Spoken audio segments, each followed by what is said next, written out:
Happy Monday mga mare at pare! Heto na ang latest sa Nation Sun at Sparkle housemate Will Ashley. Mapapanood soon ang Kapuso second big placer sa Daig Kayo ng Lola Ko. Makakasama niya riyan ang co-Sparkle housemate niya na si AZ Martinez, Maka-star Ashley Sarmiento at Althea Ablan. Inaabangan din ang iba pa niyang projects kabilang ang Love You So Bad with Dustin Yu at Bianca De Vera.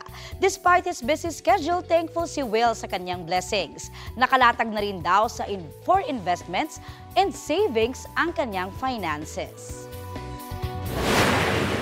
Ano ba ito na maging ganyan na pag-busy? Super, grabe. Lagi ko nga po sinasabi, ang tagal kong pinagdasal itong moment na to. Kaya ngayong busy ako, kahit na medyo, syempre, pagod, mas nangingibabaw naman yung kasiyahan sa puso ko.